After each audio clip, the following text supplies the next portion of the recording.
अस्सलामुअलैकुम। तो last time आप लोग लिमिट्स के रिलेटेड में आप लोगों को बता रहा था कि लिमिट्स के कुछ रूल थे, वो आप लोगों को अप्लाई करना सिखाए। आज जो है कि कुछ कॉमनली अकरिंग लिमिट्स हैं आप लोगों के पास, कि कॉमनली जैसा कि आप लोगों ने एफएससी के अंदर फर्स्ट चैप्टर जो पढ़ा था लिमिट्स के रिलेटेड, या इधर आप लोगों ने कैलकुलस 1 जब पढ़ी थी तब भी लिमिट्स के कुछ रूल्स पढ़े थे। तो इसी तरह सेम टू सेम यहाँ जब सीक्वेंस की बात की जाए तो क्योंकि यहाँ पे आपके पास हमेशा n अप्रोचेस टू इन्फिनिटी होता है, क्योंकि एक सीक्वेंस है तो वो सीक्वेंस आपके पास इनफाइनाइट नंबर्स होते हैं उसके अंदर, इसलिए n अप्रोचेस टू इन्फिनिटी होता है। तो मोस्टली कुछ कॉमन यहाँ पे जो लिमिट्स हैं उसके रिलेटेड फर्स्ट ये है कि अगर आपके पास लिमिट कुछ इस तरह से हो कि limit n approaches to infinity natural log of n over n, ये आपके पास इज इक्वल टू 0 होगा। क्या कि अगर लिमिट, ये कुछ रूल या 5 रूल हैं याद रखने आप लोगों ने, कि limit n approaches to infinity natural log of n over n is equal to 0। Second है कि अगर आपके पास limit n approaches to infinity x raise power 1 over n, क्या है limit n approaches to infinity x raise power 1 over n is equal to 1। Next होता है कि अगर हो आपके पास limit n approaches to infinity n square root of n square root of n which is equal to 1। Next है limit n approaches to infinity 1 plus x over n, 1 plus x over n की power n is equal to exponential power x। अगर आपके पास कुछ इस तरह से हो कि limit n approaches to infinity 1 plus 1 over n, तो जहाँ पे जिस टर्म के साथ यहाँ पे मल्टीप्लाई होगा वो टर्म यहाँ पे इसकी पावर बन जाएगी एक्सपोनेंशियल की, ये इज इक्वल टू आ जाएगा e raise power x। And जो फिफ्थ रूल है वो है limit n approaches to infinity x raise power n over n factorial is equal to 0। अब नेक्स्ट ये क्वेश्चंस हैं, एक एग्जांपल है सेम टू सेम इन्हीं रूल्स के रिलेटेड। पहली है कि अगर आपके पास हो natural log of n square over n, पहले तो ये होगा आप नेचुरल लॉग जब अप्लाई करते हैं यहाँ पे जो पावर होती है, नेचुरल लॉग का रूल है कि पावर जो है वो स्टार्ट में आकर मल्टीप्लाई हो जाती है, तो ये बन गया 2 natural log of n over n। और यहाँ पे आप लोगों देखें कि फर्स्ट रूल क्या है कि आपके पास natural log of n over n किसके इक्वल टू क्या होता है 0, तो ये क्या बन जाएगा natural log of n over n, ये बन जाएगा 0। तो 2.0 आंसर क्या आ जाएगा 0। नेक्स्ट है कि nth square root of n square यहाँ पे आएगा। अब देखें इसको ऐसे लिख सकते हैं कि n raise power 2 over n, ये ऐसे बन जाएगा क्योंकि n की पावर n, तो n square root 1 over n है, तो ये बन जाएगा 2 ओवर n। इसको ऐसे भी लिख सकते हैं कि n raise power 1 over n की पावर 2, क्या हो जाएगा n raise power 1 over n की पावर 2। और यहाँ पे देखें x की पावर 1 ओवर n हो या n की पावर 1 ओवर n हो तो वो इज इक्वल टू 1 है, तो ये क्या बन जाएगा that's approaches to 1 and 1 raise power 2 is equal to 1। यहाँ पे ये सेकंड रूल अप्लाई किया। ये थर्ड है कि n square root of 3n, तो ये क्या बन जाएगा 3 की पावर 1 ओवर n और ये n की पावर भी 1 over n। Same to same यही रूल कि बेस की पावर 1 ओवर n होगा तो इक्वल टू क्या होगा 1, ये भी इक्वल टू 1 बन जाएगा और ये पॉइंट्स भी आपके पास ये टर्म भी इक्वल टू 1 बन जाएगा, तो 1.1 आंसर क्या आ जाएगा 1। नेक्स्ट है कि -1 ओवर 2 की पावर n, -1 ओवर 2 की पावर n अप्रोचेस टू 0। ये मेरे ख्याल में यहाँ पे अप्रोचेस टू 0 नहीं होना चाहिए, ये भी अप्रोचेस टू 1 ही होना चाहिए, यहाँ पे लिखने में मिस्टेक हुई है। तो -1 ओवर 2 की पावर जब n आएगी तो वो भी अप्रोचेस टू क्या हो जाएगा आपके पास 0 होगा। नेक्स्ट है n -2 ओवर n की पावर n, तो यहाँ पहले n को डिवाइड कर दें तो यह बन जाएगा 1 प्लस -2/n की पावर n। तो यहाँ पे देख लें कि आपके पास इस फॉर्म में जब है कि 1 + x और n की power n is equal to e⁻x, लेकिन यहाँ पे क्या है, -2 है उस x की जगह पे, यहाँ पे x था, यहाँ पे -2 है, तो ये क्या बन जाएगा, e⁻x मतलब e⁻²। तो आपके पास ये आंसर आ जाएगा e⁻²। नेक्स्ट है 100n/n फैक्टोरियल। यहाँ पे देखें कि आपके पास जब इस फॉर्म में हो कि x⁻n/n factorial is equal to क्या होता है, 0। तो यहाँ पे आप लिखने देंगे ये अप्रोचेस टू क्या है, 0।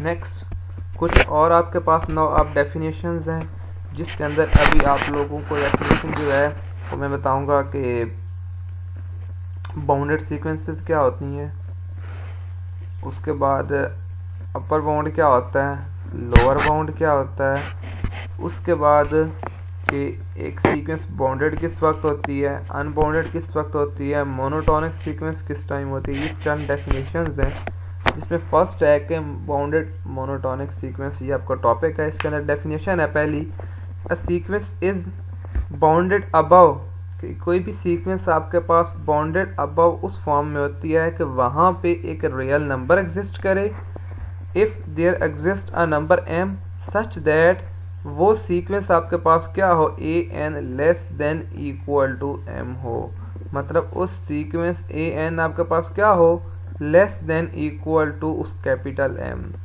क्या है, आप कहेंगे कि where m is upper bound of this sequence, कि वो सीक्वेंस आपके पास उसका अपर बाउंड है, कि हाईएस्ट अकरिंग लिमिट्स है उसकी। ये क्या है कि a sequence is bounded above if there exist a number m, if there exist a number m such that sequence an less than equal to m, where m is upper bound. Like आपके पास एक limits है, जिस तरह हमने पहले limits में आपके पास एक सीक्वेंस पढ़ी कि 1 2 3 4 अप टू सम, हम कहते हैं कि ये सीक्वेंस आपके पास 1 से लेके 10 तक है, तो 10 इसका अपर बाउंड होगा।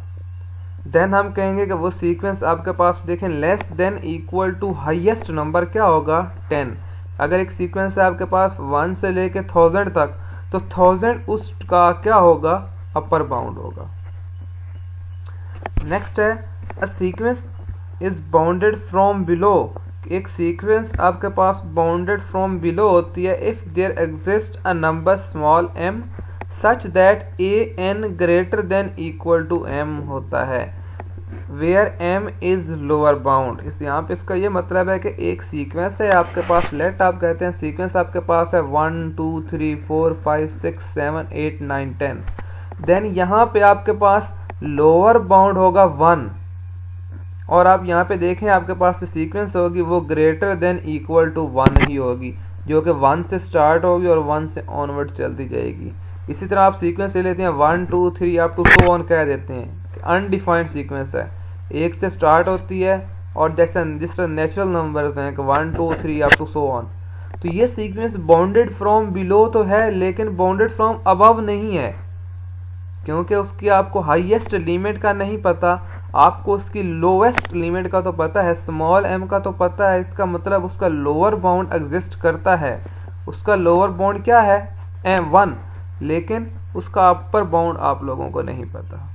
इसी तरह हम कहते हैं कि एक सीक्वेंस है 0 1 2 3 4 5 6 7 8 9 10 तक है, तो उसका लोअर बाउंड होगा 0 और उसका अपर बाउंड होगा 10।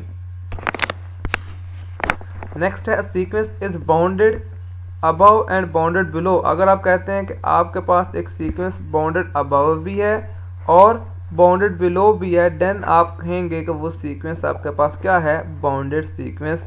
अदरवाइज वो सीक्वेंस आपके पास बाउंडेड सीक्वेंस नहीं होगी, या आपके पास अनबाउंडेड सीक्वेंस होगी। मतलब अगर एक सीक्वेंस का अपर बाउंड और लोअर बाउंड दोनों एग्जिस्ट करते हैं, देन आप कहेंगे कि ये सीक्वेंस बाउंडेड सीक्वेंस है, अदरवाइज आप कहेंगे कि ये आपके पास एक अनबाउंडेड सीक्वेंस है। यहाँ पे एक एग्जांपल है, the sequence 1 2 3 up to so on n has no upper bound. ये सीक्वेंस आपके पास कोई अपर बाउंड नहीं रखती, but it is bounded below by real number less than or equal to 1, लेकिन ये बाउंडेड बिलो क्या है, लेस देन इक्वल टू 1 है। बाउंडेड अबव देखें यहाँ मैंने डॉट्स लगाए हुए मतलब अप टू सो ऑन है। आपको इसके बाउंडेड अबव का नहीं पता कि ये पता नहीं कहाँ तक जा रही है, लेकिन बाउंडेड बिलो मतलब इसके स्मॉल एम का आपको पता है कि स्मॉल एम इसका क्या है, 1 है। 1 से ये नीचे जो है ये सीक्वेंस नहीं जा सकती। नेक्स्ट है a sequence A N is decreasing, कि सीक्वेंस आपके पास non decreasing. A sequence A N is non decreasing. Non decreasing का मतलब होता है इंक्रीजिंग सीक्वेंस।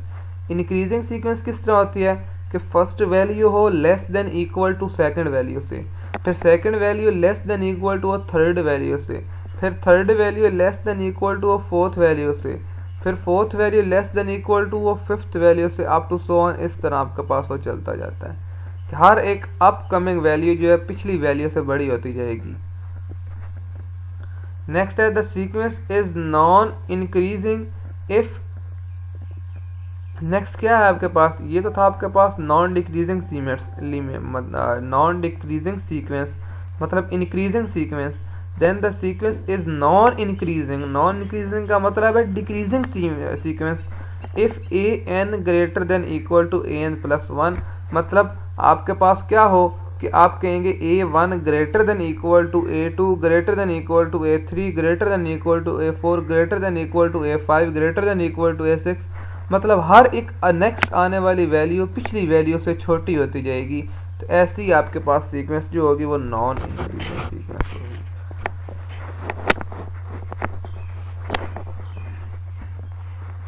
नेक्स्ट है यहाँ पे कि द सीक्वेंस आपके पास 1 2 3 up to n is non increasing non decreasing. आपके पास फर्स्ट जो है उससे सेकंड बड़ा है, सेकंड से थर्ड बड़ा है। ये आपके पास इंक्रीजिंग जो है वो सीक्वेंस है जो फर्दर इंक्रीज होती जा रही है, 1 2 3 4 5 बढ़ती जा रही है।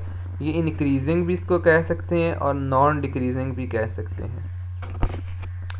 नेक्स्ट है कि एक सीक्वेंस आपके पास है 1 1/2 1/4 1/8 up to so on 1/2 raise power n। ये आपके पास नॉन इंक्रीजिंग है, मतलब ये आपके पास डिक्रीज हो रही है। ये एक डिक्रीजिंग सीक्वेंस है, इसको आप कह सकते हैं 1/2 उसका हाफ हो गया, फिर उसका हाफ, फिर उसका हाफ, फिर नेक्स्ट हर अपकमिंग वैल्यू छोटी होती जा रही है। इसका मतलब सीक्वेंस डिक्रीज होती जा रही है। नेक्स्ट एक कांस्टेंट सीक्वेंस है जिसको आप कहते हैं कि ये तो ना तो आपके पास इंक्रीजिंग है ना ही आपके पास ये डिक्रीजिंग है, बल आप इसको ये भी कह सकते हैं कि ये बोथ इंक्रीजिंग भी है और डिक्रीजिंग भी है। कि एक कांस्टेंट है ना 3 up 3 up to so on, कि जस्ट एक कांस्टेंट वैल्यू है 3। उसके बाद है the sequence 1 -1 1 -1 up to so on is not monotonic. आपके पास एक सीक्वेंस 1 -1 1 -1 ये मोनोटोनिक नहीं है, क्योंकि ना ही ये इंक्रीजिंग है ना ही ये डिक्रीजिंग है। तो एक सीक्वेंस जब ना ही इंक्रीजिंग होगी ना ही डिक्रीजिंग होगी तो उसको हम कहेंगे कि ये मोनोटोनिक भी नहीं है। नेक्स्ट एक्सरसाइज के चंद क्वेश्चंस आज मैंने किए हैं। नेक्स्ट लेक्चर में मजीद एक्सरसाइज के क्वेश्चंस करवाऊंगा। पहला है find terms of the sequences. कि कुछ आपके पास सीक्वेंसेस हैं, आपने sequences A1 A2 A3 A4 निकालना है। फर्स्ट क्या है, an इज इक्वल टू है 1 minus n over n square. तो पहले आपने क्या निकालना है A1, तो आप इसके अंदर पुट कर देंगे n is equal to 1। So A1 is equal to क्या आ जाएगा 1 माइनस 1 ओवर नीचे भी बन जाएगा 1 का स्क्वायर इज इक्वल टू ये क्या बन जाएगा 1 माइनस 1 0, तो 0 ओवर 1 आपके पास आंसर क्या आ जाएगा 0। नेक्स्ट A2 के लिए आप क्या पुट करेंगे n इज इक्वल टू 2, तो A2 इज इक्वल टू आपके पास आ जाएगा 1 माइनस 2 ओवर 2 स्क्वायर, ये बन जाएगा 1 माइनस 2 ओवर 2 स्क्वायर 4, ये बन जाएगा माइनस 1 ओवर 4। नेक्स्ट है 8n3 n is equal to 3, तो आप पुट कर देंगे 1 माइनस 3 ओवर 3 स्क्वायर, तो 1 माइनस 3 किसके इक्वल होता है 2 के, ये क्या बन जाएगा माइनस 2 ओवर 9, तो ये आएगा माइनस 2 ओवर 9। लास्ट वैल्यू है A4, तो पुट करेंगे n इज इक्वल टू 4, तो A4 इज इक्वल टू आ जाएगा 1 माइनस 4 ओवर 4 स्क्वायर 16 होता है, तो 1 माइनस 4 माइनस 3, तो ये बन जाएगा -3/16। नेक्स्ट है वैल्यू कि an is equal to sequence जो है -1 की पावर n + 1/2n-1। इसमें भी आपने a1 a2 a3 a4 निकालना है। तो पहले पुट करेंगे n इज इक्वल टू 1, तो a1 इज इक्वल टू आ जाएगा -1 + 1 + 1/2 × 1 - 1। तो ये क्या बन जाएगा -1 की पावर 2/2 -1 -1 की पावर 2 क्या होगा +1, तो ये बन जाएगा +1/1, तो आंसर 1 आ जाएगा। नेक्स्ट है n इज इक्वल टू 2, तो a2 इज इक्वल टू आपके पास आ जाएगा -1 + 2 + 1, तो ये 3 हो जाएगा ओवर 2 × 2 - 1, तो ये बन जाएगा -1 / 3/4 - 1, ये बन जाएगा -1/3। नेक्स्ट है n इज इक्वल टू 3, तो a3 इज इक्वल टू आ जाएगा -1 / 3 + 1 ओवर 2 × 3 - 1, तो ये बन जाएगा -1 / 4/6 - 1, तो ये बन जाएगा 1/5। तो नेक्स्ट ये है n इज इक्वल टू 4, तो a4 इज इक्वल टू आ जाएगा -1 / 4 + 1 ओवर 2 × 4 - 1, तो ये बन जाएगा -1 / 5/8 - 1, तो ये आ जाएगा -1/7। ये सीक्वेंस आपके पास है an is equal to 2n - 1/2n। इसमें भी पुट करेंगे, put n is equal to 1, तो पहले n की जगह पे 1 पुट करेंगे, तो a1 इज इक्वल टू आ जाएगा 2n - 1/2n, तो 2 की power 1 2 - 1 is equal to 1 and 2n = 1, ये भी 2 आ जाएगा। नेक्स्ट है n is equal to 2, n is equal to 2 आ जाएगा a2 is equal to 2n ^ 2, तो 2n n था ना, अब बन जाएगा 2n ^ 2 - 1/2n ^ 2, 2n ^ 2 4 आ जाएगा, 4 - 1/4, ये बन जाएगा 4 - 1 क्या होता है 3, ये बन जाएगा 3/4। नेक्स्ट है n इज इक्वल टू 3, तो a3 इज इक्वल टू आ जाएगा 2n ^ 3 - 1/2n ^ 3, ये क्या बन जाएगा 8 - 1/8, 8 - 1 क्या होता है 7, ये बन जाएगा 7/8। नेक्स्ट है n इज इक्वल टू 4, तो a4 इज इक्वल टू क्या आ जाएगा 2n ^ 4 - 1, 2n ^ 4 क्या होता है 16, 16 - 1/16, 16 - 1 किसके इक्वल होता है 15 ओवर क्या आ जाएगा 16, ये आ गया आपके पास 15/16। नेक्स्ट है सीक्वेंसेस। गिवन एक सीक्वेंस होगी आपके पास जिसकी फर्स्ट टर्म गिवन होगी, लेकिन आपने उसकी 10th टर्म्स निकालनी है, उसकी 10th नहीं कहा गया, उसकी 10 टर्म्स निकालनी है। पहला क्या है कि a1 is equal to 1 and an + 1 is equal to है an + 1/2n। ये गिवन आप फार्मूला लिख दें कि गिवन क्या है an + 1 इज इक्वल टू है an + 1/2 की पावर n।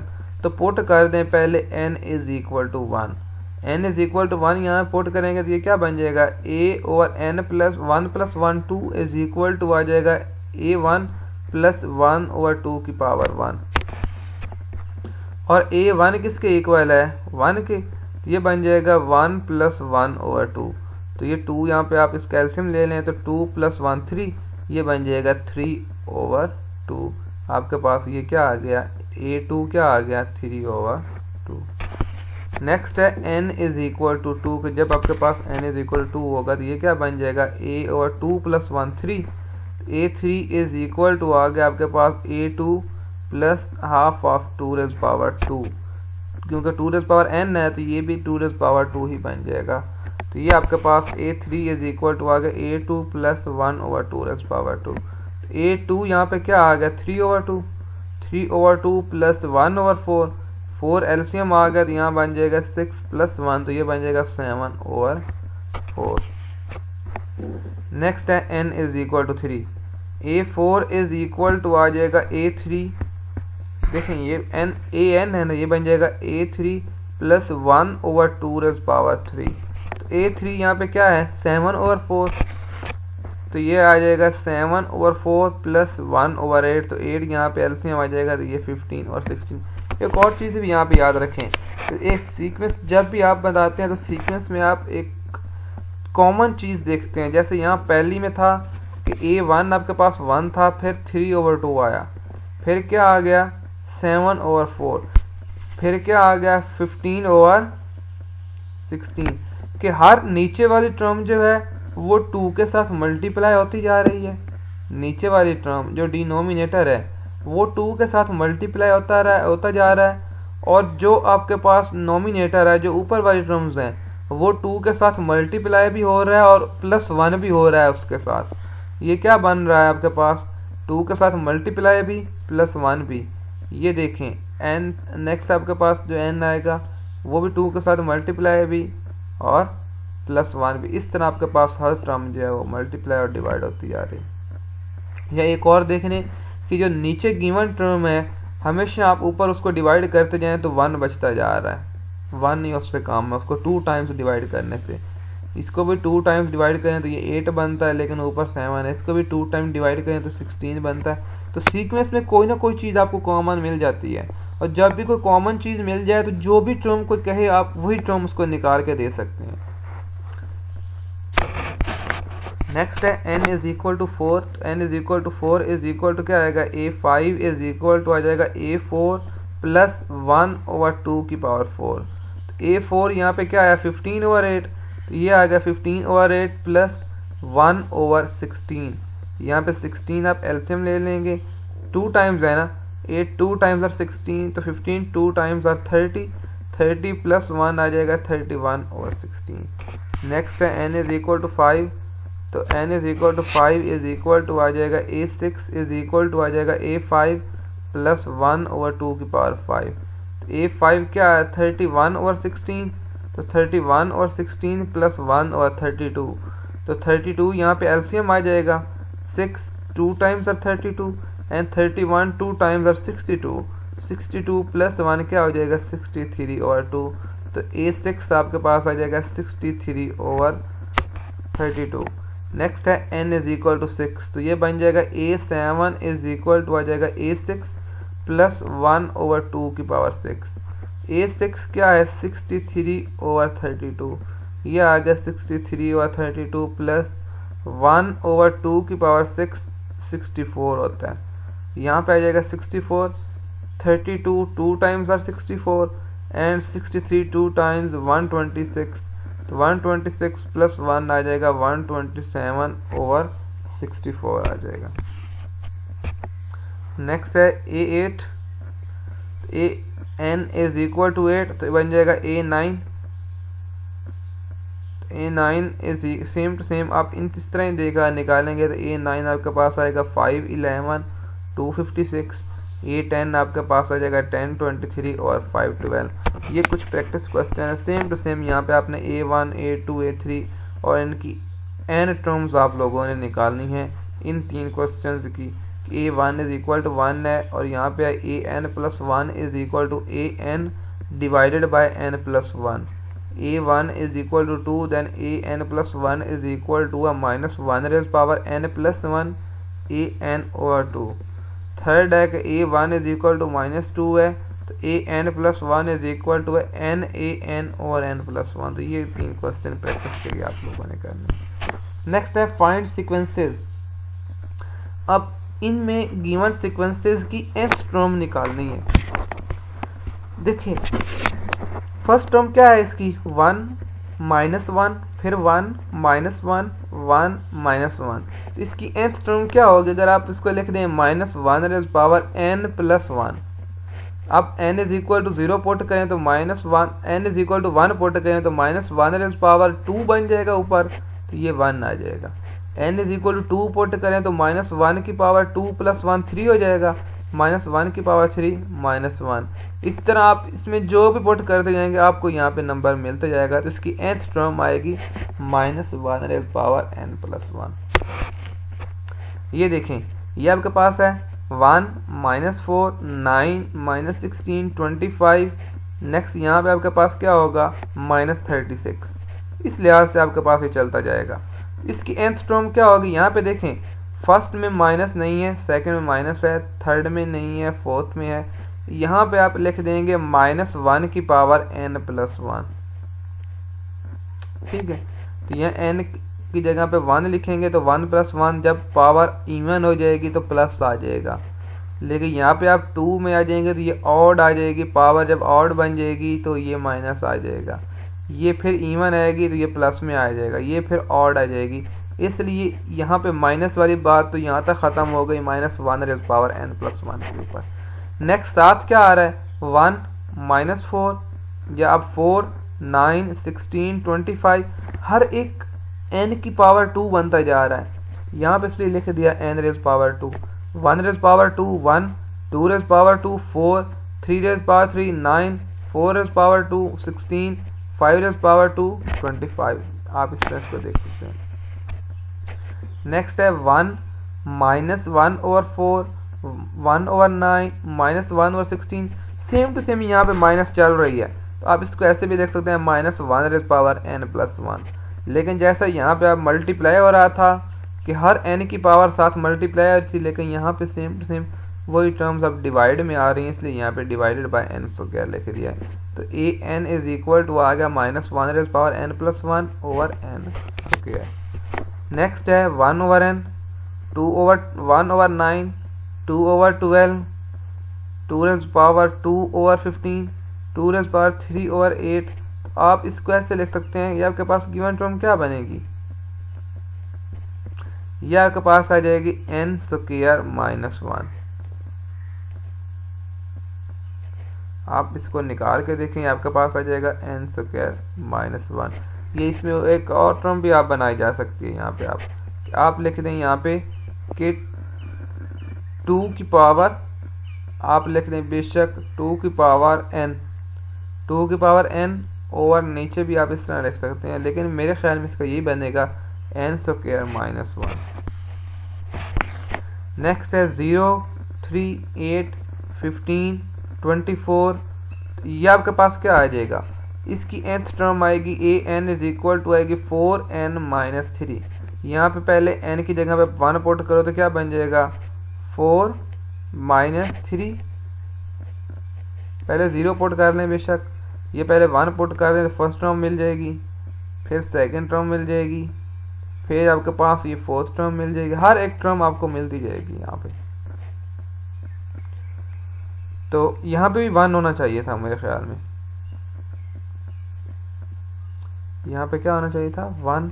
इसकी nth टर्म आपके पास ये आ जाएगी 4n-3। नेक्स्ट है 1/25, 8/125, 27/6 25, 64/3 125, 125/15 625। इसकी nth टर्म आ जाएगी n की पावर 3 ओवर 5 की पावर n+1।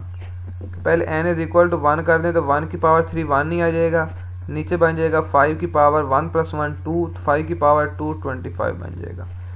नेक्स्ट आ जाएगा 2 की पावर 8, 2 की पावर 3, 2 की पावर 3 इज इक्वल टू 8 होता है।